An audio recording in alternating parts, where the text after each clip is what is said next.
Allahu, Allahu, Allahu, Allah, Allahu, Allahu, Allahu, Allah, Allahu, Allahu, Allahu, Allah, Allahu, Allahu, Allahu, Allah. Alhamdulillahi Rabbil Alamin, wa salatu wa salamu ala ašrafil anbiya'i wal mursalin, nabijina Muhammedin wa ala alihi wa sahbihi, wa man tabi'ahum bi ihsanin ila yawmi ddini, thumma amma ba'd. Doista svaka zahvala pripada uzvišenom Allahu subhanahu wa ta'ala, salavat, mir i selam na Allahu poslanika, Allahu miljenika Muhammeda alaihi salam, njegovu časnu porodcu, njegovu uzrata ashabe i sve ljude koji slijede put istinu sudnjega dana. Braćo moja draga, kao što znate, četvrtak nakon jacije, naš ustaljeni termin projekta Čitaone gdje čitamo razne knjige. Trenutno čitamo knjigu Namaz radi stoka moga.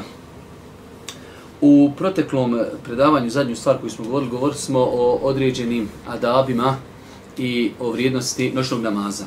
Generalno islamski učenjaci kada govori o noćnom namazu, u većini slučajeva tu negdje spojeno govori i sa vitrama, pa ćemo, kako ne bi više se morali ponavljati, spomenuti nekoliko stvari koje bi vjernik trebao da zna, a koje se vezuju za vitr namaz. Vjerujem da velik broj vas je slušao o tome, ali je lijepo da čovjek određene stvari ponovi. Prva stvar, kod islamskih učenjaka postoji poprilično jako razilaženje u pogledu samih vitara, da li su one na stepenu vadžiba ili su samo potvrđeni sunnet. U svakom slučaju, insan vjernik bi se maksimalno trebao truditi da ne ostavlja vitre, ali isto tako i mišljenje da su vadžib je, ajde da kažemo, malo i prestrogo, ali je dobro da ga se čovjek drži u smislu da se ne poigrava sa tim stvarima. Allah najbolje zna, džumhur uleme, većina islamskih učenjaka smatra da su vitr kao namaz, da su potvrđeni sunnet.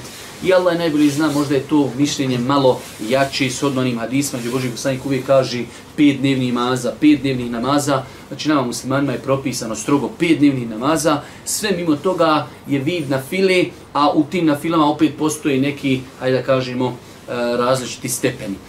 Znači kada je u pitanju vitr namaz, inšallah biznillah, propis je da su tu potvrđeni sunnet, ali bi se čovjek vjernik trebao maksimalno truditi da te sunnete ne propušta. Govorili smo, kada smo govorili o noćnom namazu, znači zato kažem noćni namaz i vitr, oni su poprilično dva poglavlja koja se isprepleću jedna s drugim. Vitr namaz se može klanjati od klanjanja jacije pa sve do sabaha. Čak, znači ako imate, kada je čovjek musafir, pa znate kako čovjek kada je musafir može spojiti jaciju sa akšamom u akšamsko vrijeme, a može spojiti akšam i jaciju u jacijsko vrijeme. Ako spoji u jacijsko vrijeme, normalno je da nastupa vitr kad? Nakon što je klanjao jaciju. Ali šta ćemo ako spojimo akšam i jaciju u akšamsko vrijeme?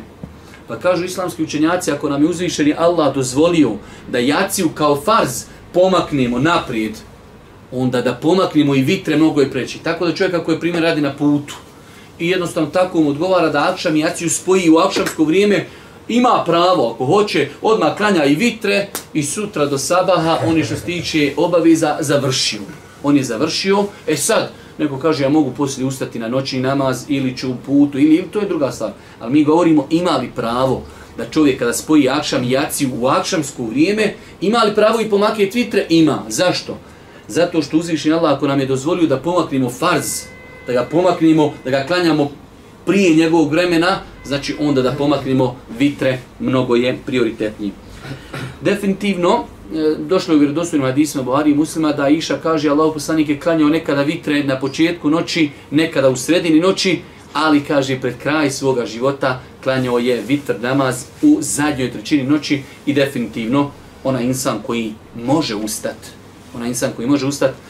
ustajanje na vitre u zadnjoj trećini noći je najbolje vrijeme, jer svi znate, govorili smo prošli put da je to vrijeme jednostavno u kojem namaz ostavlja na čovjeka poseban jedan trag, a s druge strane znamo na vjerodostojni hadis koji bilježi Imam Buharija da uzvišeni Allah svake večeri se spušta na dunjalučko nebo u zadnjoj trećini noći.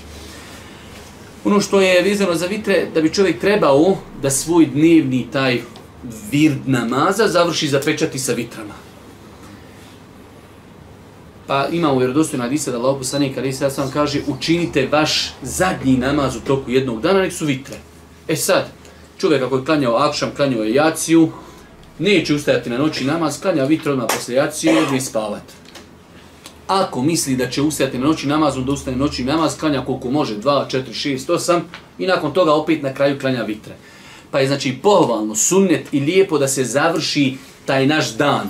Čovjek ustaje sabah, klanja pa podne, pa ikindiju, pa akšam, pa jaciju, pa neki na file, te duha namaz. Zadnja stvar kao neki pečat jesu vitre. To je sunnet. Ako bi se desilo, primjera radi, u današnje vrijeme jacija je rano i čovjek klanja poslije jacije vitre, konta neće ustati. I desi mu se nešto, pošto se meni sinoć desilo, ja sinoć u 3 sata ustao nešto, imam potrebu do toaleta, ustanem, šeitana ovoga uključim, pročitam nešto i odmah se razdrimam. Ne mreš zaspat, pročitao sam nešto što nisam trebao, odnosno trebao sam, ali eto. Ako si već klanjao vitre i ustao si i osjetiš, hajde da kažemo da imaš motivaciju, mogu klanjati noćni namaz. Može li se klanjati nakon vitara? Može. Može.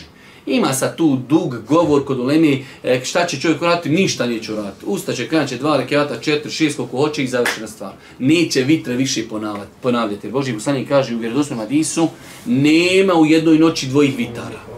Uradio si jedne vitre, legao si spavati jer si mislio da neš ustati. Allah dao da si jednostavno iz tog razloga ustao i osjetio si želju da klanjaš, klanjaj 2 po 2 i na taj način ćeš tako taj dan završiti. Generalno se treba paziti, hajde kažem potrud, da čovjek klanja zadnji namaz vitre. Ali, ako se desilo klanjao vitre, pa duga noć, pa okreni, pa zima, pa ovako, pa onako, probudiš se, nema, znači nije sporno jer je zabilježeno vjerodostojno hadisma da je Božji poslanik nekada znao i nakon vitara klanjati određenu nafilu. Tako da, inšallah, i to je dozvoljeno. Velik broj ljudi ima, ajde da kažemo, jednu nedoumicu, a to je koliko se najmanje vitara može klanjati. Ispravno je, u što ne smijemo nikako, što bi rekao, sumnjati. Vjerodostojni hadisi potvrđuju da se vitre mogu klanjati 1 rekiat. Jer sama riječ vitre znači nešto neparno. Najmanji neparan broj je šta? 1. Tako da čovjek znači može klanjati noćni namaz 2 po 2, 2 po 2, predaje selam i nakon toga kaže još sad 1 rekiat vitara i to je to. Može i nakon jacije, klanjaju čovjek jaciju, klanjaju nakon jacije potvrđene sunnete, klanja samo 1 rekiat vitara, nije raspoložen, umoran je, pospan je, klanja samo 1 rekiat, ne, ispravno je. Ispravno je jer to potvrđuju mnogi vjerodostojni hadisi. Kada je u pitanju 3 rekiata vitr namaza, imamo 2 načina kako se mogu klanjati. Može se klanjati sve 3 rekiata odjednom i mogu se klanjati 2 rekiata pa se predaje selam i može se klanjati nakon toga 3. rekiat. U vjerodostojnim hadisima zabilježeno da Allah poslanik kad bi klanjao 5 rekiata vitr, klanjao bi odjednom sve 5 i sam i predao selam. Tako je od sunneta. Ali može čovjek da klanja 2 pa 2 pa 1. Ali znači zabilježeno u hadisima Božjeg poslanika da je klanjao 5 rekiata i ne bi nikako sjedio, na kraju bi samo sjeo, proučio tehijatu i završio bi svoj vitr namaz. Kad su u pitanju 7 i 9, znači klanjao bi 6 etehijatu pa 7 ili klanjao bi 8 pa etehijatu pa 9. U svakom slučaju to je nešto što je prenešeno od Božjeg poslanika alejhi selatu vesselam, ali ako bi čovjek klanjao na bilo koji drugi način, po 2 rekiata, po 4 rekiata, inšallah bizna sve tu, što kažu Arapi, fiha si'a, nisu to pitanja koja su žestoko precizirana. I na kraju, jedno od pitanja koje se vezuje za vitr jeste, mislim da smo to prošli put spomenuli, ako bi se desilo čovjek primjer, planira ustati na vitr i ne ustani, da li je prespavao, da li je bio umoran ili, sutra dan će klanjati na filu od izlaska sunca do podni, znači paran broj, 1 rekiat više od onog, znači njegovog uobičajenog vitr namaza. Pa naprimjer, ako čovjek uvijek, skoro svaku noć klanja 5 rekiata vitr namaza, sutra će klanjati taj u duhan periodu 6 rekiata. Ako uvijek klanja 1 rekiat, sutra će klanjati 2. Ako uvijek klanja 3 rekiata, sutra će klanjati 4.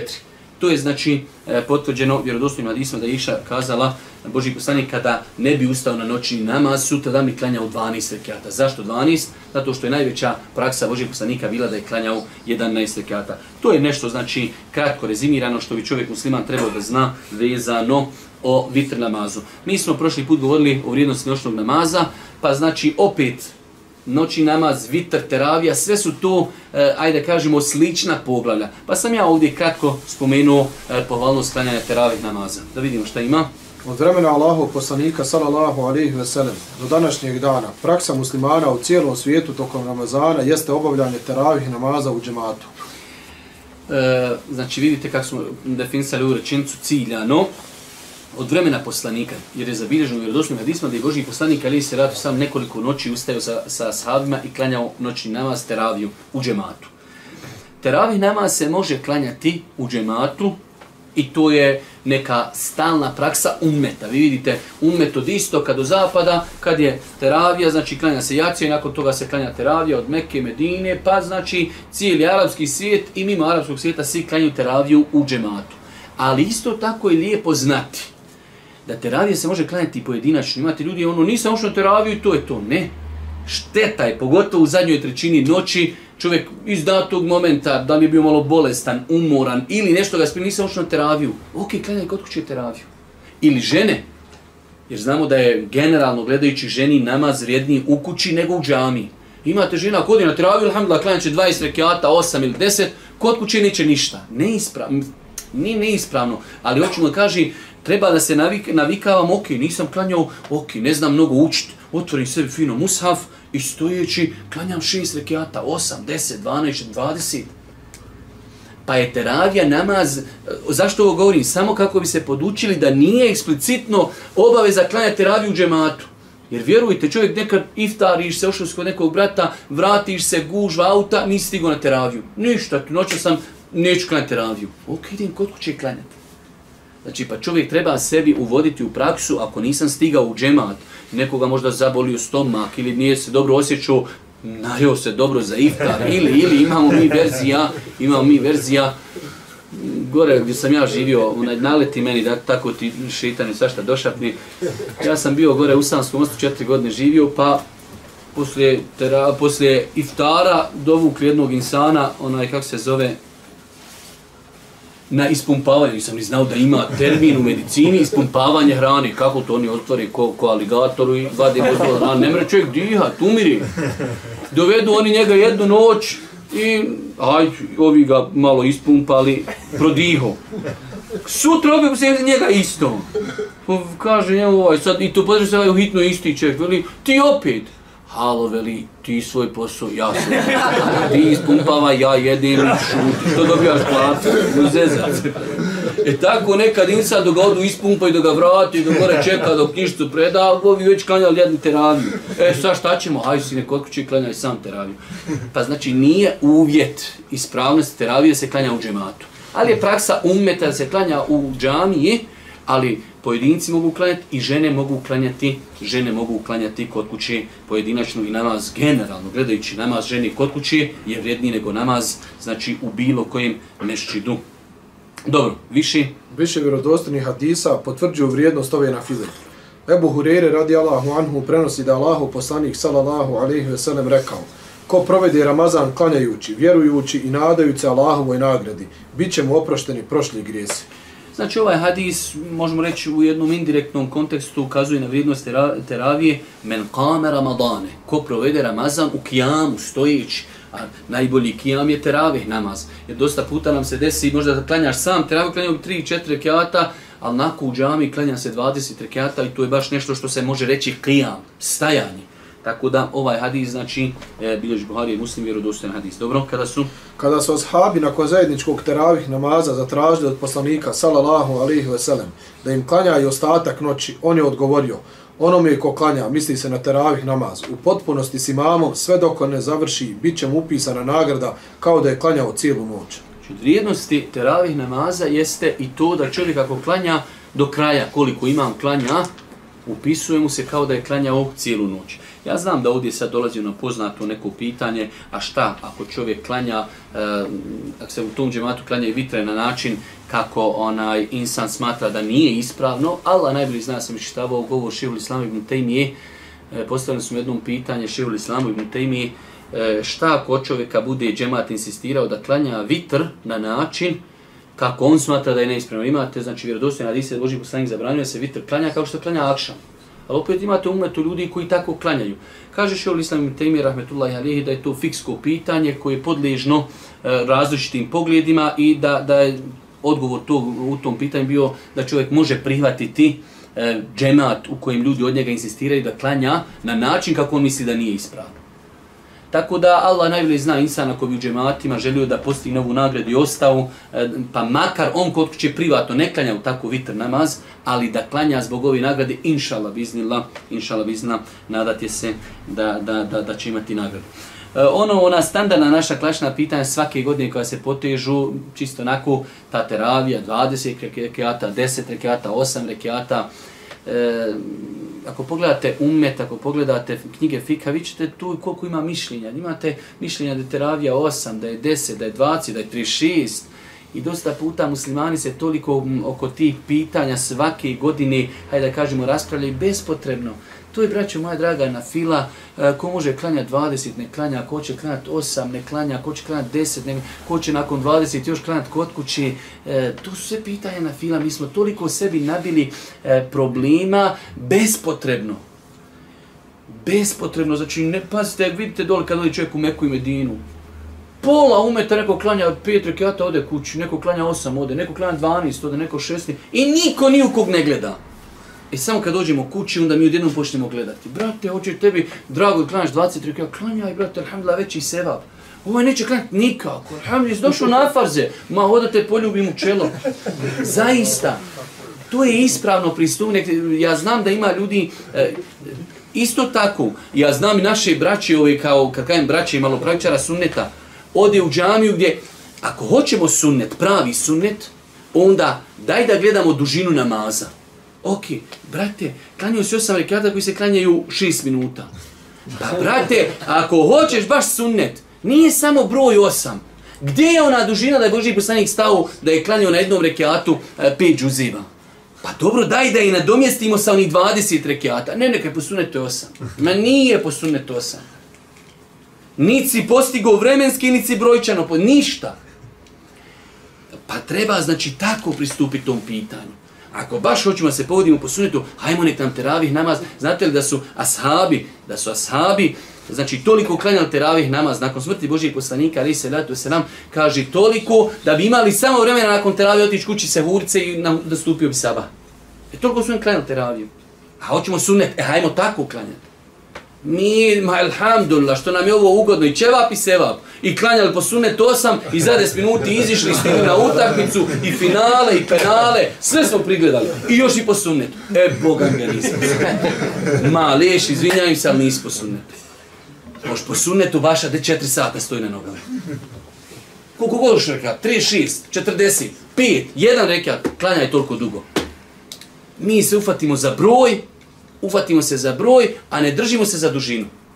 A dužina je bitnija od broja. Jer Božji poslanik kaže u vjerodostojnom hadisu Buhari i Muslima, salatul lejl mesna, noćni namaz je 2 po 2. Nigdje nema ni jedan hadis poslanik rekao 13, 11. To je samo prenošenje govora Aisha, kaže poslanik je klanjao 13, poslanik je klanjao 11. Nigdje nije rečeno samo 13, samo 11, samo 20. Ne. 18, 16, 30. Imate imama mezheba koji su znali po 100, 150, 200 rekiata klanjati za jednu noć. Znači, salatu lejl mesna. I tako se teraviji treba pristupiti. Da je to dobrovoljni namaz, pod 1. I nema ukora nikoga. Za dobrovoljni ibadete se niko ne ukorava. Druga stvar, vi toleranciji. Neko neće da klanja 20 rekiata. Ne znam zašto nekome smeta što je neko izišao iz safa. Brate, popuni saf, idemo dalje. Ali isto tako, znači, Allah najbolje zna ostati do kraja, znači do kraja namaza je sigurno najvrijednija i najveća nagrada. Dobro, znači vidjeli smo ove argumente neke koji ukazuju na vrijednost teravih namaza. Nakon toga imamo jedno novo, veoma bitno i lijepo poglavlje, iako ja sam za noćas pripremio mnogo tih stvari da dođemo do grešaka u namazu, ali nada smo da će prići. Vrijednost prvog safa te naredba o popunjavanju i poravnavanju safova. Nažalost moramo konstatirati da zaista mi živimo u vremenu kada ljudi malo pažnje posvećuju ravnanju safova u našem podneblju. Nažalost, to je tačna konstatacija da u velikom broju slučajeva znači ljudi počinju namaz bez da popune i poravnaju safove kako treba. Sunnet praksa Božjeg poslanika je bila stalna da kada bi se proučio ikame, da bi se okrenuo džematu, čak bi hodao i ljude pomjerao naprijed, nazad, drugi saf. Omer radijallahu anhu imao čovjeka koji je zadužen, to mu bio sam posao, ravnanje safova. Kad on ozdol kaže u redu je početi. Prije toga ne može se početi klanjati. Samo mu to posao bio zadužen za ravnanje safova, vjerodostojne predaje. Znači toliko su tome pažnje posvećene. Kaže se, hadisma, ravno je safove ko što ravna strijelu. Kaže, jedne prilike je htio da donese početni tekbir, pa je ugledao čovjeka, kaže, prsa su ti malo nazad. To je sunet Božijeg poslanika. Da je ravnao safove ljudi prije stupanja u namaz. Ono što je interesantno spomenuti od propisa koji se vezuju za ravnanje safova jeste opet da je nama prvo naučiti se da stanimo na traku. Imamo svezio nam neko dole lastiku i mi se ne znamo poravnati. To je problem. A drugo, ispravno da se ljudi ne ravnaju safovi po vrhovima prstiju. Što je alami logično, nekim ljudima je to šamar. Brate, dođe ti čovjek, volka mu noga, ko onoga, kako se zove oni što su izumrli? Dinosaurusi, volka mu noga. I dođe čovjek, nosi broj 28, volka. I njih dvojica poravnaju saf, i ovo jedi što je mala noga, kada ga vidiš iz safa, on gore skroz stoji pred safom. Ali eto, kada bi ja stao s vrhovima prstnju, neispravno. Čovjek stoji, znači njegovo tijelo, zato je došlo ravnanje po ramenima i po člancima. Ispravno je ravnanje safova po člancima. Braćo, Allah vas nagradio bez komentara. Volio bih da se suzdržite od bilo kakvih komentara.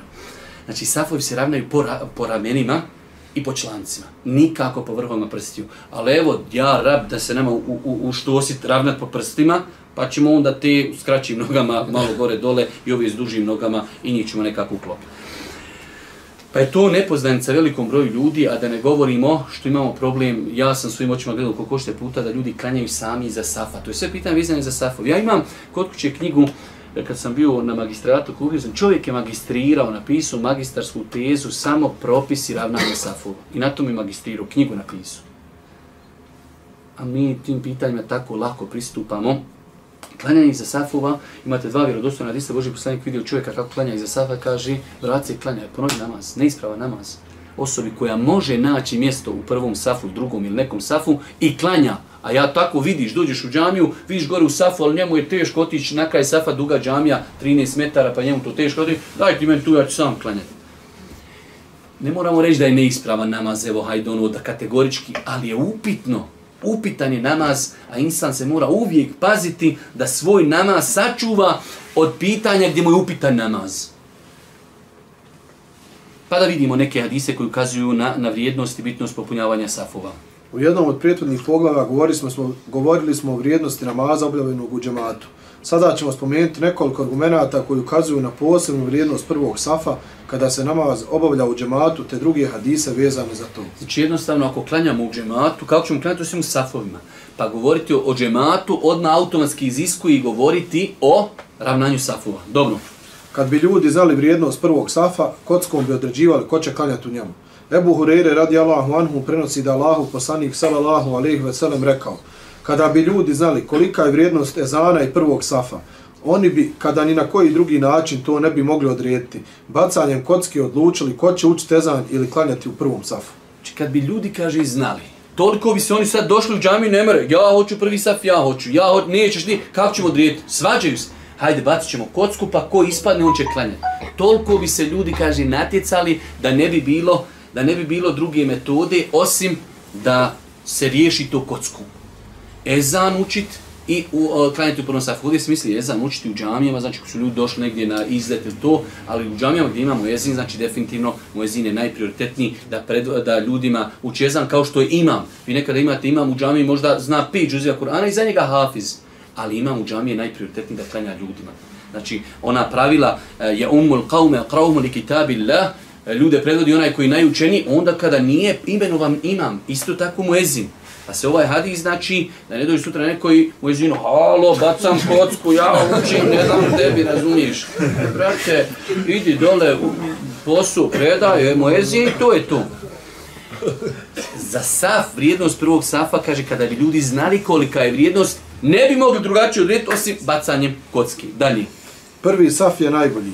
Ebu Hureyre radijallahu anhu prenosi da Allahu poslanik sallallahu alejhi ve sellem rekao: najbolji safovi muškaraca su prvi, a najslabiji posljednji. Najbolji safovi žena su posljednji, a najslabiji prvi. Više puta smo komentarisali ovi hadise da, kako se zove, ovo se odnosi u slučaju kada ljudi, muškarci, žene klanjaju zajedno u istoj prostoriji i nema između njih nikakve pregrade. Pa je logično da čovjek prvo u prvom safu, generalno zato što ga ništa ne ometa, a i u jednu ruku dalje od žena da mu ništa ne odlači njegovu pažnju.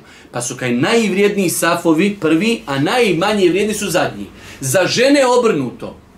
Jer ona žena koja bude klanjala u prvom safu, gdje će ona biti? Biće najbliže muškarcima. Bez obzira koliko insan u džamiji se opet odlači čovjeku pažnju. Čak je bilo onaj hadis poznat u Buhariji, da onaj mali ashab od 7 godina kada je predvodio ljude u namazu, kaže došlo je vrijeme namaza, ne zna kada ukrenuli se, pogledali su, ja sam kada je znao najviše Kur'ana. 7 godina, hadis u Buhariji.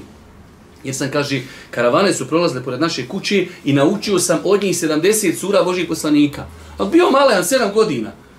I onda su žene iza njega vidjele, kaže, halo, pokrijte, hođi stražnicu, on kad odi na namaz, otkrije se sabun, jadnik, ali opet bez toga bio prvi gore, predvodio i namazu. Ali eto, žene su preko muškaraca vidjele da se njemu otkrivaju noge.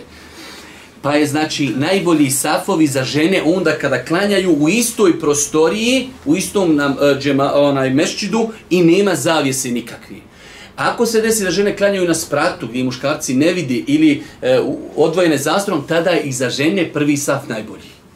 Znači ovaj hadis, ispravno je shvatanje ovog hadisa da su najbolji safovi za žene zadnji kad muškarci i žene klanjaju u istoj prostoriji. Kao što je bilo za vrijeme Božih poslanika, ali se ratu se nam. Ali kada imamo žene da klanjaju na spratu ili je dio ženski ograđen, tada i za njih vrijedi da je najbolji saf prvi saf. Dobro, idemo za postavljanje ravnanja.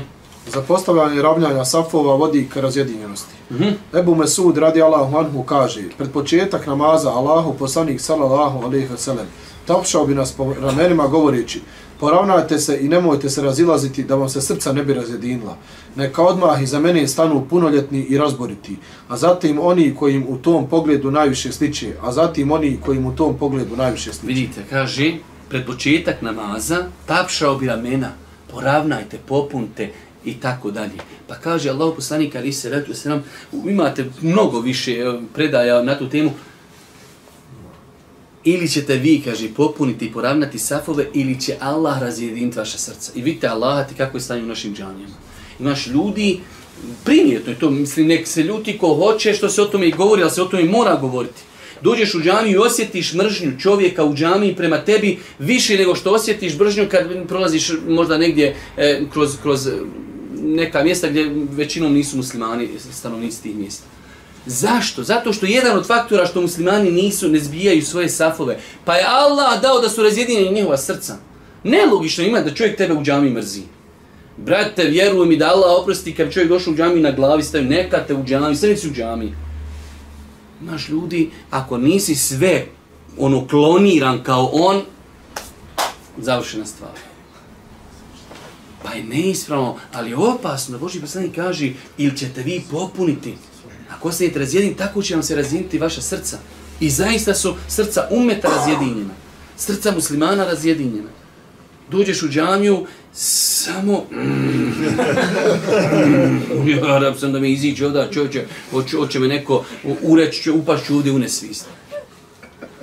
Samo zato što si možda digao ruke, zato što si rekao amin i tako dalje.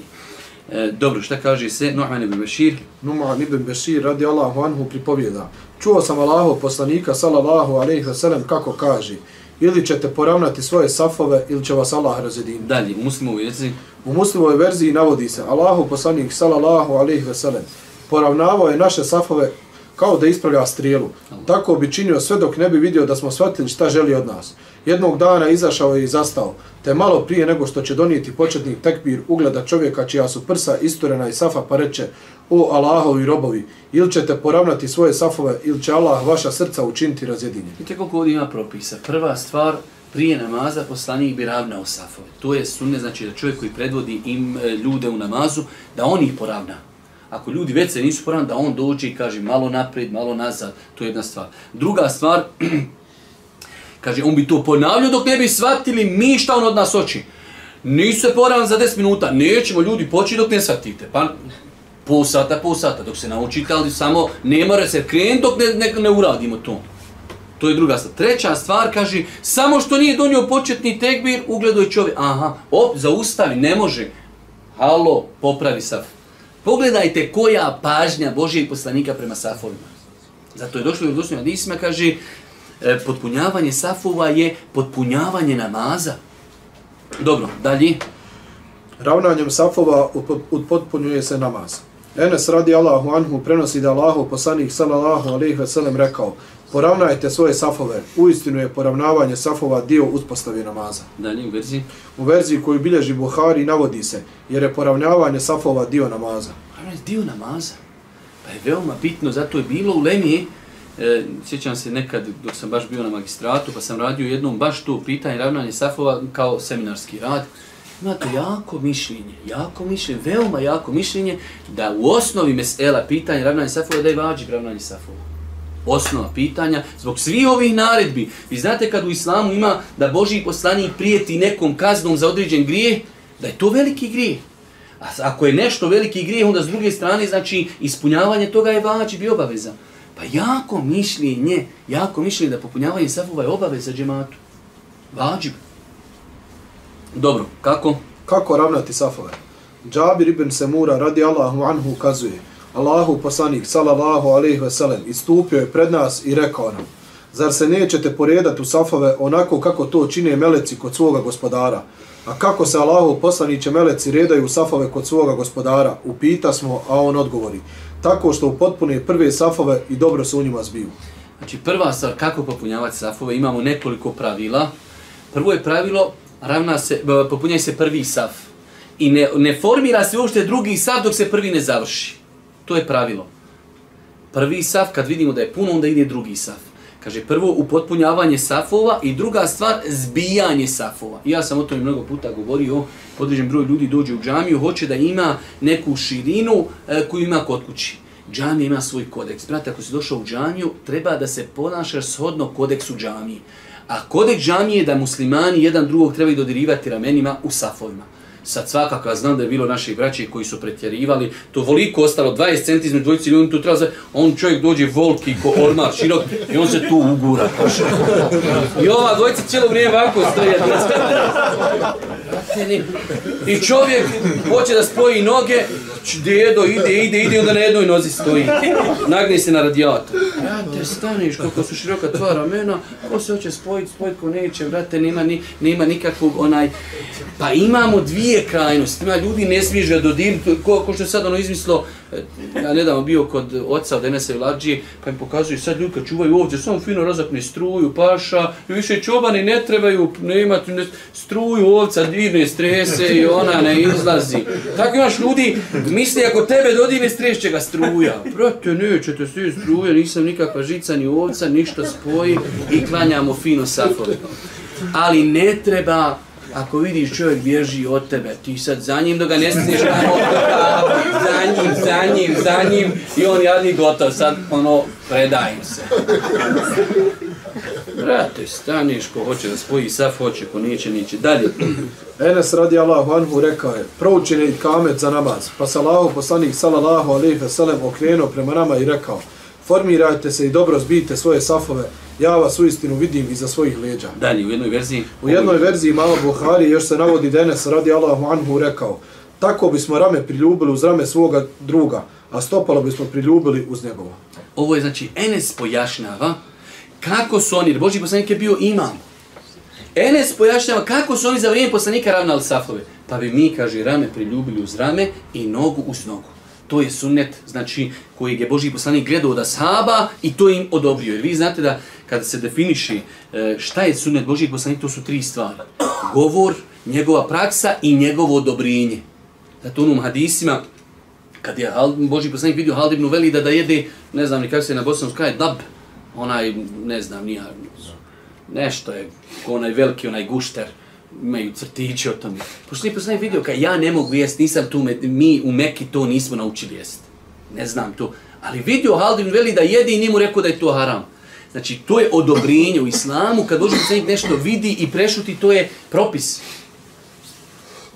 Kažu ashabi, mi smo znali prije akšama, kad se prouči ezan, klanjati 2 rekiata i kaže Božji poslanik da se gledao i nije nam to osporio, što znači odobrio je.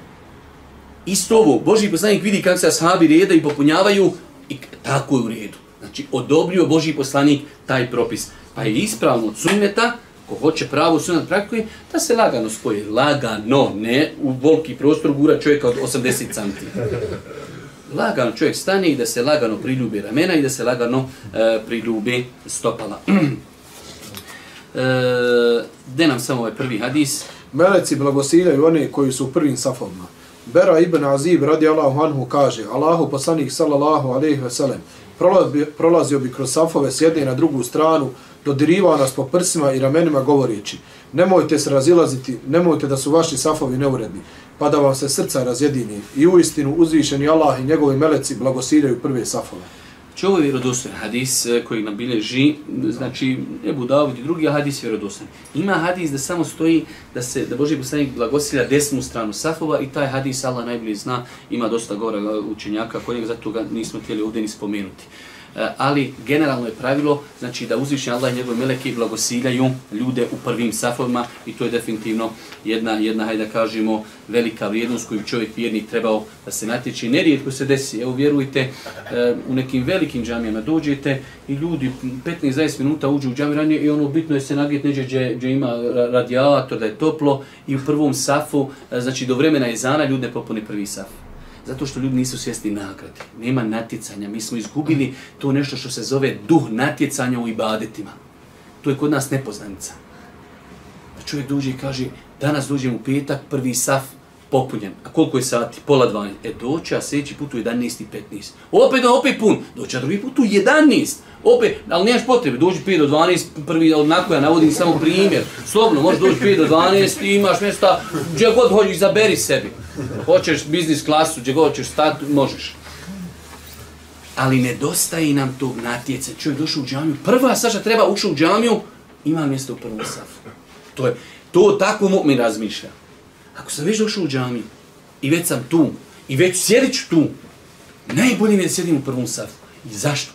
Zato što je to najvrijednije, zato što je to najbolje, zato što je to najveći sevap. Uzvišeni Allah njegovim blagosiljaju ljude u prvom safu. Allahu ekber. Treba li ti veća nagrada? Treba li ti veći podstrijek?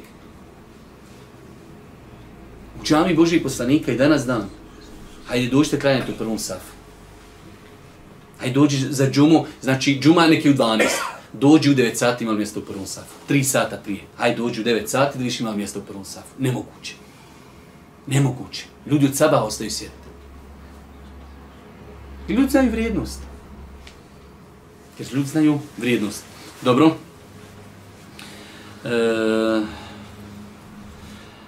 Imamo nekoliko stvari koje bi trebao čovjek vjernik da zna, kako se zove, a vezane su za ravnanje safova. Prva stvar, rekli smo da ima jako mišljenje. Ne mora znači da je ono preferirajući. Ali uvijek smo rekli pravilo, čovjek vjernik bi trebao da ima taj takozvani kod sebe životni pravac, predostrožnost. Ako imamo stav uleme koja kaže vađiv je poravnati safove, imamo stav koji kažu sunnet.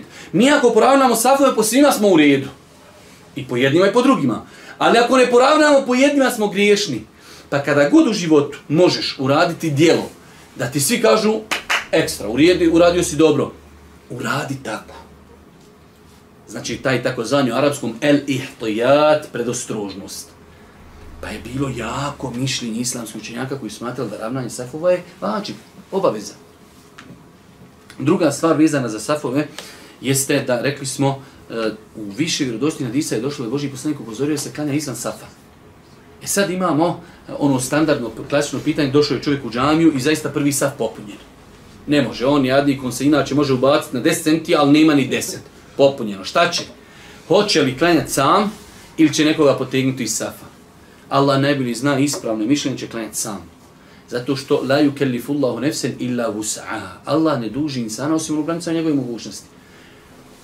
Po kojem osnovi ćemo mi izvući nekog čovjeka iz safa i njemu reći, brat, taj se klanja samo u drugom safu. Čovjek možda došao u 12 sati podne i on došao u 11 da bude u prvom safu. I ti lola okasnio, došao u pola 1 i ti lika povučeš nazad. Nije pravedno. Brate, dođi na vrijeme. Druga stvar, ima ljudi koji ne znaju propise. Zaista. Čovjek se primiti, šta ne treba? Otvarit čovjek namaz, 100%. 100%. Treća stvar, napravio si procijep u safu, pita, imate kod nas, ja znam kod nas i kod Arapa. Znaš, ljudi, čovjek je napustio saf zato što je počeo mu teći krv, izgubio abdest. Ne, vezi, on će klanjati cijelo vrijeme, on vidi da je tu rupa, on se neće sam pomakiti ovako. Znači, tu treba sada se pomakne 10 centi, svaki će se pomaknuti 10, popun će se, ne, šupi, ne puši tu. On vidi da je tu rupa, on se neće sam pomakiti ovako. Znači, tu treba sada se pomakne 10 centi, svaki će se pomaknuti 10, popun će se, ne, šupi, ne puši tu, nema veze. Ti kad nekog povučeš nazad, napravio si rupu u safu. A sunnet je popunjavanje rupa u safu. Mi napravili rupu u safu. Pa je ispravno mišljenje, ako imamo saf popunjen, ti došao u džamiju, moli Boga da neko dođe da ne budeš sam. Ali niko nije došao jer si ti jedini koji kasniš u džamiju, tako i treba, klanjaj sam i to je to. Pa je inšala bizna ispravno mišljenje i takav je namaz ispravan. Već govorimo o slučaju, čovjek dođe i ima mjesta na lijevoj ili desnoj strani i on klanja sam. Takav namaz je poprilično upitan. Ja neću reći pokvaren, ali poprilično upitan shodno hadisma Božijeg poslanika, alejhi salatu vesselam. I vezano za, čisto onako, iako nije vezano za indirektno, ali eto, za safove, vi znate da je propisano čovjeku kada klanja, da klanja prema perdi. I imamo, tu smo govorili, poslije ćemo govoriti o propisima perde, ali vezano i za safove, čovjek kada klanja za imamom, imamova sutra, znači imam je u mihrabu i mihrab je njegova sutra. Dozvoljeno je hodati između safova kada se džemat klanja. Zašto? Jer je imamova sutra je sutra svih klanjača. Onog momenta kad imam preda selam i neko ustane naklanjavat, gotovo. Onda svako pojedinačno treba da ima sutru. Ali kada klanjaju ljudi u džematu, Abdullah ibn Abbas u hadisku i bilježi Buharija Muslim kaže, kad su ljudi bili na mini, Božji poslanik je klanjao, pa sam ja, kaže, ostavio svog magarca i prošao sam između safova i niko mi ništa nije rekao. Zato što hodanje između safova, ako čovjek za njim ima potrebu, nije inšala sporno, dok hodanje ispred klanjača u osnovi je zabranjeno. Ali ako klanjamo u džematu, samo se ne smije proći ispred imama. Dok hodanje između safova, svakako ako ima potreba za tim, inšala biznila, nije sporno. Dobro, vrijednost abdesta, da vidimo, znači imamo još 2 poglavlja, vrijednost odlaska u džamiju i boravak u džamiji, ali to inšala kratko, nadam se da ćemo to inšala završiti, pogotovo što nam nemamo sahata, tako da možemo. Vrijednost abdesta. Mnogo je hadisa Allahovog poslanika sallallahu alejhi ve sellem koji govori o vrijednosti abdesta. Spomenut ćemo neke. Ebu Hurajre radijallahu anhu prenosi da je čuo Allahovog poslanika sallallahu alejhi ve sellem da je rekao: na sudnjem danu pripadnici mog ummeta biće pozivani, a na čelu svakog od njih biće obilježe i biljezi na rukama i nogama, znakovi uzimanja abdesta. Zato ko od vas bude u mogućnosti uvećati te znakove, neka tako i učini. Ovaj hadis bilježi Buharija i Muslim. Znači, ima mnogo hadisa u kojima Allahov poslanik spominje da će ljudi doći na sudnjem danu i da će imati ukrase na dijelovima tijela koji su prali prilikom abdesta.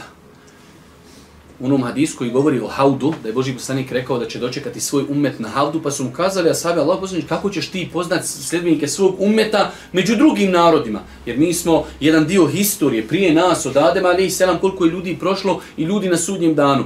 Pa kaže Allahov poslanik, šta mislite kada bi čovjek imao stado ili ergelu crnih konja i imao među tim konjima konje koji imaju, to se na selu kaže brnja, znači naprijed, da mu je samo na nosu bijelo i na nogama, znači obilježja. Bili, kaže, mogu poznati takve konje, svi konji crni, njegovi konji imaju glavu bijelu i noge bijele. Pa kaže, mogu bi ih poznat, definitivno, kako neće moći poznat konje, svi konji crni, njegovi konji obilježe. Kaže, i moj ummet kad dođe na sudnji dan, bit će im svijetla lica i svijetle ruke, znači i svijetle noge od uzimanja abdesta. Pa je znači jedna od vrijednosti uzimanja abdesta to što će ljudi, sljedbenici Božjeg poslanika alejhi salatu vesselam, imati kao počast što su prali te svoje dijelove tijela abdestom, imaće posebna obilježja. Od Osmana radijallahu ta'ala anhu hadis. Od Osmana ibn Affana radijallahu anhu se prenosi da je Allahov poslanik sallallahu alejhi ve sellem rekao: onome ko uzme abdest na potpun i propisan način, grijesi izađu iz tijela pa čak i ispod noktiju.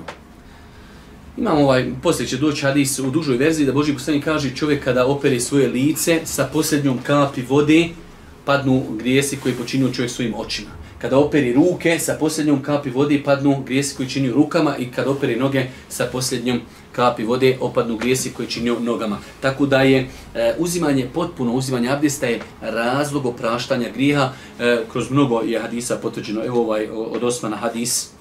Yes. Nakon što je jednom prilikom uzeo abdest, Osman radijallahu anhu rekao je: vidio sam Allahovog poslanika sallallahu alejhi ve sellem kako je uzeo abdest na isti način kako sam ga ja sada uzeo, a zatim je rekao: ko se ovako abdesti, bit će mu oprošteni prošli grijesi, a njegov namaz i odlazak do džamije ubrajaju mu se u poseban dodatak dobrim djelima.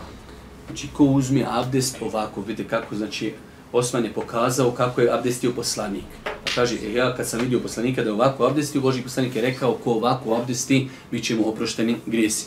Priđi nam vamo na hadis na ovoj drugoj strani, Ebu Hureyre. Okay. Ebu Hureyre radijallahu anhu prenosi da je poslanik sallallahu alejhi ve sellem rekao: hoćete li da vas uputim na ono čime vam Allah pobriše grijehe i povećati vaše stepene u dženetu?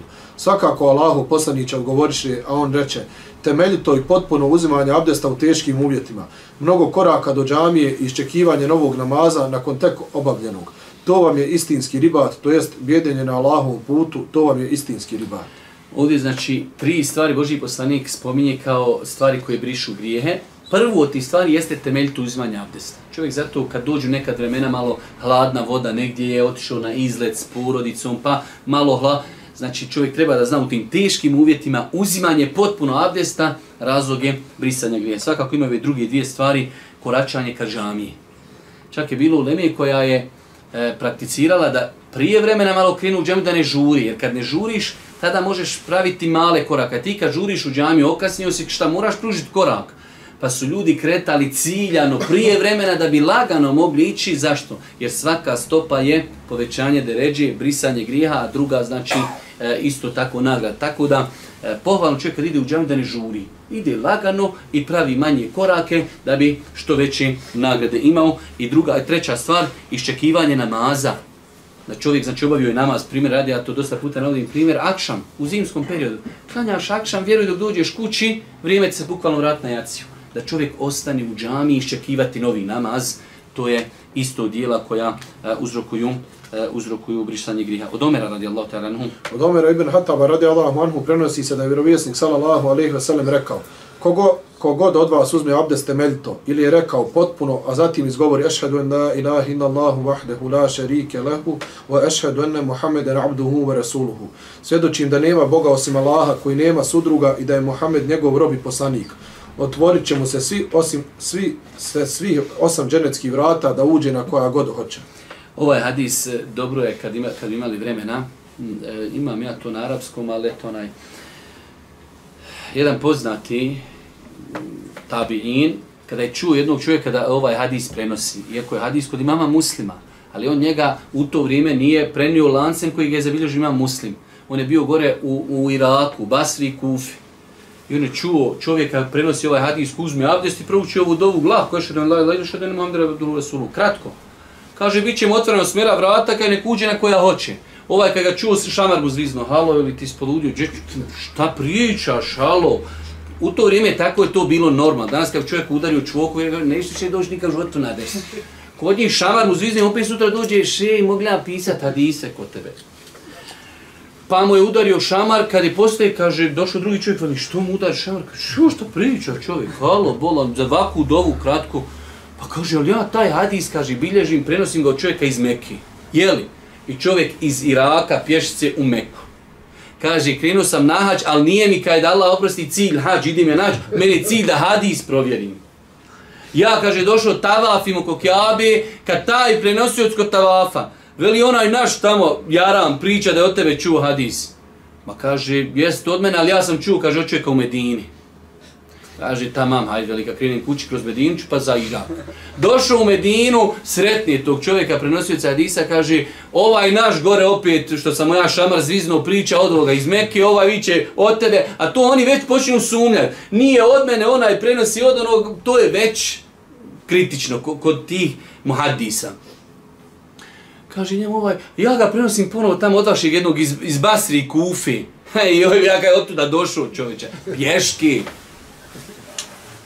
Došao tamo čovjek onakav čupav, nikakav sputa, čelav. kaže, bolan hadis onaj, kaže, o abdestu.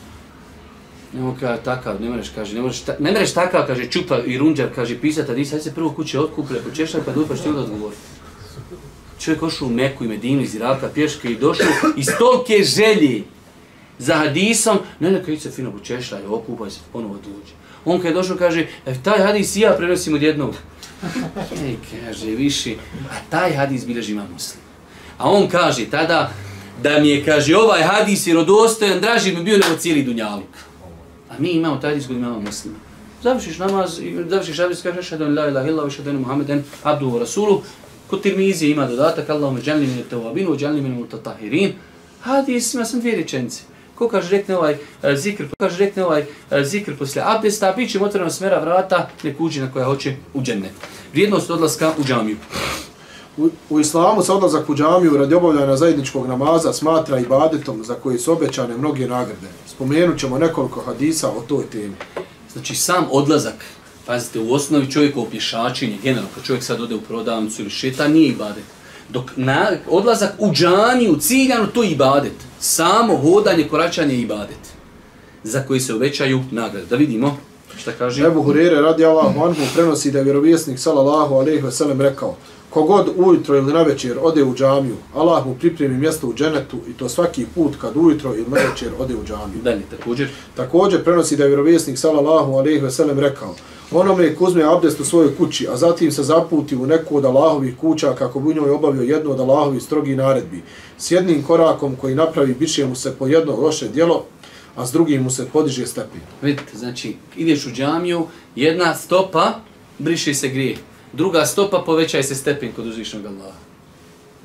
Pa je pohvalno čovjek ako ima mogućnost, vidjet ćemo sad u sljedećem hadisu, čak ako ima mogućnost da ne koristi prijevozno sredstvo, u to vrijeme su bilo jahanje životinja, bolje je da čovjek ide pješci. Daj da čujemo ovaj hadis od Ubej ibn Kaba. Ubej ibn Kab radijallahu anhu pripovjeda: među ensarima je bio neki čovjek koji nikada nije izostavljao namaz u džamiji, a nisam poznavao nikoga čija kuća bila udaljenija od nje. Neko mu reče: šta misliš o tome da kupiš magarca pa da ga na putu do džamije jašeš po pomračini i velikim vrućinama? A on odgovori: ne bih volio da mi je kuća u samu džamiju. Uistinu želim da mi se pišu koraci koje napravim idući u džamiju i vraćajući se svojoj porodici. Na ove njegove riječi Allahu poslanik sallallahu alejhi ve sellem reče: uistinu će ti Allah dati sve to što očekuješ. Či čovjek je bio izrastu daleko i znate kako u arapskom svijetu. Preko podne je teško ići zato što je vruće. A navečer je teško ići zato što je kamenje i čovjek ne vidi. Pa kad su ljudi vidjeli da taj čovjek redovno dolazi u džamiju, jednu ruku sažali se, kažu: bolan ti toliko redovan u džamiji, što ne bi sebi nabavio, eto u to vrijeme jahali su magarce, da sa njim ideš i zajutra na sabah, na jaciju, na podne, hajde to, i kindiju čovjek možda može nekako i normalno otići lakšan. Ali na podne je mnogo vruće. U to vrijeme ljudi su u dosta slučajeva hodali bosi. Navečer, znači ne vidi čovjek životinje ili kamenje, kaže: ne bi volio da mi je džamija tu, da mi je kuća pored džamije. Ja se, kaže, nadam svaki korak da ću imati sevap kod Allaha i u povratku i u odlasku. Pa mu kaže Allah poslanik, kad je to čuo, kaže: Allah će ti dati to što očekuješ. Znači to što ti očekuješ, takva i jest nagrada. I dolazak i odlazak se čovjeku smatra sevap. Šta kaže se dalje? Džabir radijallahu anhu kaže: parcele oko džamije postale su slobodne, pa su se pripadnici plemena Benu Selima željeli preseliti u blizinu džamije. Kada je vjerovjesnik sallallahu alejhi ve sellem saznao za njihovu namjeru, rekao im: do mene je došla vijest da se želite preseliti blizu džamije. Da, to smo imali namjeru, učinite Allahov poslaniče, govoriše oni. Na to im on reče: o pripadnici plemena Benu Selima, ne napuštajte svoje kuće, jer sve dok stanujete u njima, pisat će vam se nagrade za korake koje napravite od njih do džamije. Vidimo ovdje da je u to vrijeme ljudi su htjeli da se presele blizu džamije, da više budu s poslanikom, da ga više viđaju i da klanjaju redovnije u džamiji. Pa im kaže poslanik: ne, nemojte činiti. Vi što god dolazite i što vam je dalje, veća vam je nagrada za dolazak u džamiju. Ovaj hadis je, hajde kažemo, najveću nagradu. Ebu Musa el-Ešari dalje. Ebu Musa el-Ešari radijallahu anhu prenosi da Allahu poslanik sallallahu alejhi ve sellem rekao: najveću nagradu za obavljanje namaza ima čovjek koji dolazeći na namaz u džamiju najduže pješači, a potom onaj koji pješači nešto kraće od njega. Onaj koji iščekuje namaz kako bi ga klanjao za imamom ima veću nagradu od onoga koji ga klanja pa zaspi. Imamo dva ovdje, znači, propisa. Kaže, što je duže i dalja kuća od džamije, čovjek će imati veću nagradu jer je logično, jer je napravio više koraka. A imamo drugi, znači onaj koji iščekuje namaz kako bi ga klanjao za imamom, ima veću nagradu od onoga koji je klanjao pa zaspao. Vi znate, i danas dan to ima u arapskom svijetu praksa da se prouči ezan i da se čeka i kamet. Naprimjer, ja znam gdje sam živio u jednom gradu, imate jednostavno skoro svaki mešćid ima svoj neki običaj. I ti ako se shodno vremenom koliko si okas, imaš džamija da nakon 10 minuta i kamete i kindiju. A ima džamija koji nakon sat vremena i kamet uči. I ti ako si negdje u poslu, ako negdje žuriš, klanjaš uvijek. Ako si negdje okasnio, ideš tamo gdje ovi nakon sat vremena. Pa kaže se vjerodostojno hadisma, znači da samo to iščekivanje, ti si došao, znači klanjao si sunnete, sjediš, učiš namaz, zikriš, znači čovjek sve dok iščekuje, on je u namazu. I veća mu je nagrada nego onaj koji je na vrijeme klanjao i otišao. Nije svjestan da je to ibadet i to veliki ibadet. Čovjek dok sjedi u džamiju, vidjet ćete meleki ga blagosiljaju. Znači posebne nagrade. Čovjek sjedi u džamiji, pogotovo rekao sam u zimskom periodu, vjerujte, čovjek klanjao si farze, klanjao si sunnete, dok odeš kući, možda sjedneš kod kuće 15-20 minuta, već vrijeme ponovo u džamiju. Onda je, ne mora čovjek tu svaku noć, ali jednom sedmično, jednom mjesečno, samo da čovjek znači jednostavno uprakticira taj ibadet. Da vidimo kakve nagrade očekuju se. Ebu Hurere radijallahu anhu prenosi da je Allahu poslanik sallallahu alejhi ve sellem rekao: Meleci donose salavat na nekoga od vas sve dok se nalazi na mjestu na kojem je obavio namaz. I sve tako dok ne izgubi abdest, govore: Gospodaru oprosti mu, Gospodaru smiluj mu se. Znači ovdje imamo nekoliko stvari. Kaže se u ovom hadisu, meleci donose salavat na nekog od vas sve dok se nalazi na mjestu na kojem je obavio namaz. To je prva stvar. Da li se konkretno misli da čovjek znači klanjuje akšam namaz i na istom mjestu sjedi, ili se ta riječ musallahu misli se mjesto džamija u kojoj on klanjao. Allah najbolje zna, mislim da je ovo drugo mišljenje prioritetnije. Svakako ako bi čovjek mogao da već ako će sjeti u džamiji i ostane na istom mjestu, nije sporno. Ali ako bi se pomjerio čovjek da ode negdje da sjedne uza zid, da uzme stolicu, da ode možda, hajde kažem, napice vode ili nešto, inšala vizlam potpada pod ovu nagradu. Pa znači, nije uvijek da čovjek sjedi na istom, baš bukvalnom mjestu. Već je pitanje da čovjek ostane u džamiji u kojoj je klanjao. Jer ova riječ musallahu, mjesto njegovog namaza, može se znati bukvalno gdje je on klanjao i njegovo mjesto namaza, znači kao džamija u kojoj je klanjao. Pa da bi zaradili ovu nagradu, znači čovjek treba da ostane u džamiji u kojoj klanjao. Prva stvar. Druga stvar kaže, sve dok se nalazi na mjestu u kojem je bio i sve tako dok ne izgubi abdest. Znači sve dok je čovjek pod abdestom i u džamiji u kojoj je klanjao namaz, iščekuje drugi namaz, meleki dove za njega i govori: Gospodaru oprosti mu, Gospodaru smiluj mi se. Treba li čovjeku veća satisfakcija da Allahova nepogrešiva stvorenja, posebno stvorenja meleki, dove za čovjeka: Gospodaru oprosti mu, Gospodaru smiluj mi se. Ti sjediš sat vremena, a meleci sat vremena za tebe dovi. Pa je ovo zaista jedan ibadet koji čovjek treba, kao i sve druge ibadete, s vremena na vrijeme pokušati da uprakticira u svom životu. Denesa? Od Enesa radijallahu anhu prenosi se da je Allahu poslanik sallallahu alejhi ve sellem jednom prilikom odgodio obavljanje jacijskog namaza sve do pola noći, pa nakon što je klanjao okrenuo se prema nama i rekao: Neki su već klanjali jaciju, a zatim legli, a sve vrijeme dok ste vi čekali da ga klanjate, bili ste u namazu. Ovaj hadis opet otvara jedna nova vrata da čovjek iščekujući namaz, bukvalno njemu se taj period broji kuda je u namazu. I sad znate, čovjek klanja 5 minuta, znači ono smatra da je uradio neki ibadet veliki. Zamisli kad čekaš pola sata namaz ili sat vremena, tu se sve smatra kuda si u namazu. Pa je iščekivanje namaza zaista jedna lijepa stvar, lijep ibadet za koji se obećaju velike nagrade. Čovjek bi trebao s vremena na vrijeme, kad ima mogućnost, ako je čovjek znači slobodan, da ode u džamiju, ponese sa svom mushaf, ponovi nešto od Kur'ana, zikri, dovi, pogotovo u ovim namazima, odnosno u periodu zime, od podne do ikindije, od akšama do jacije, sve su to neki periodi koji nisu doista dugi, a ovakve nagrade čovjek bi trebao da se potrudi da ima u svom životnom defteru i svojoj životnoj knjizi. U svakom slučaju, otprilike ja sam tako i zanijetio, inšala, da se večeras ovdje zaustavimo, a sljedeće sjednice počinjemo sa greškama vezanim za namaz i određene ibadete vezane za namaz. Ako ja uspijem od svojih nekih malih obaveznica, da pripremim možda malo neki uvod, jer smo obećali da ćemo pokušati malo govoriti o nastanku mezheba, jer tu nam je potrebno sad kad budemo govorili o greškama u namazu, jednostavno treba će nam mnogo tolerancije, treba će nam mnogo respekta prema ljudima koji imaju različita mišljenja, pa je veoma bitno da pojasnimo šta su bili razlozi, kako su mezhebi nastali i zašto su mezhebi u osnovi imali različite stavove. Zar nam nije jedna vjera, zašto nismo svi istog stava? Velik broj ljudi ima u pogledu toga mnogo nejasnoća, pa ćemo inšala pokušati u neki uvodnih 15, 10, 20 minuta govoriti malo na tu temu i onda inšala početi ovom poglavlju koji je po meni veoma bitno. Subhaneke Allahumma wa bihamdike, ashhadu an la ilaha illa anta, astaghfiruke ve etubu ilejk.